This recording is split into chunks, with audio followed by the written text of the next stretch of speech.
gudoomiyaha gobolka Togdheer Mudane Xamse Maxamed Cabdi Walaaleeye oo qaybo kamid ah warfidiyeenada oo kamid aha telefishanka Ariel kula hadlay xafiiskiisa ayaa waxa uu gudoomiyuhu warfidiyeenada uu faahfaahin ka siiyay safar shaqo muddooyinkii ugu dambeeyay ugu maqnaa wadanka dibadiisa. Gudoomiyaha Xamse ayaa tibaaxay ujeedada safarkaasi uu daarana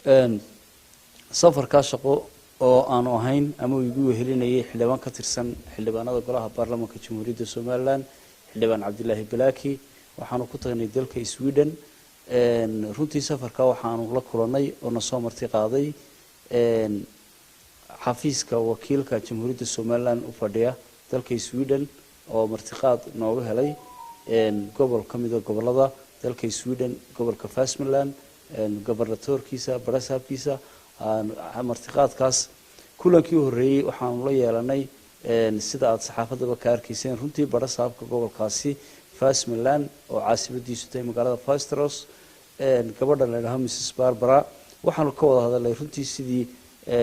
loo wanaajin lahaa ama isbarasho ay u dhaxmari lahayd ama looba mataaneyn lahaa labada gobol gobolka Västmanland iyo gobolka Togdheer ee Jamhuuriyadda Soomaaliland loona bilaabi lahaa xiriir saaxiibtinimo oo dhaxmara labada gobol runtiina ay iska kaashadaan dhinacyada caafimaadka iyo waxbarashada iyo waxyaabihii la midka runtii kulankayaas wuxuu u dhacay si aad iyo aad maartay runtii u heer sareysa dhammaanna waxaanu isla fahnay waxyaabihii aanu ka wada hadalay sidoo kale waxaanu ka qayb galnay kulankii bilaha ahaa ee baarlamaanka gobolka Västmanland sida aad ogtihiin waxay leeyihiin baarlamaan goboleed la soo doorto oo dabadna kadib iyaga ayaa waxay doortaan marka gobornarkay doortaan halka inaga maartay uu ka yahay gobornarka nomination oo ka yahay marka shirkii baarlamaanka aanu ka qayb galnay runtii shirka waxa lagu xusay oo jeermanka ama afhayeenka baarlamaanka gobolkaasi uu ka sheegay inay maartay goob joog yihiin oo ay joogaan wafdi delegation ka socda Jamhuuriyadda Soomaaliland oo kala qayb galay shirka runtii waxaanu dhageysanay runtii macluumaad badanna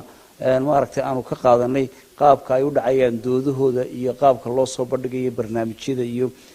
the whole day maalintaas oo dhan waxaanu la qaadanay baarlamaanka Jamhuuriyadda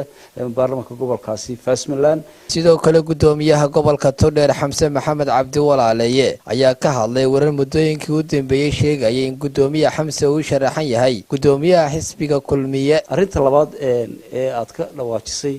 waxaan u maleynayaa arintaas inaanay waqtigeediiba aanay joogin waxaan baaran iska arrinta meel awaalun inay iska tahay ayaan arkaa marka wax ka jira arintaasina ma jiraan. Cabdilaahi Maxamuud Muuse Xudayfi Ariel TV magaalada Burco.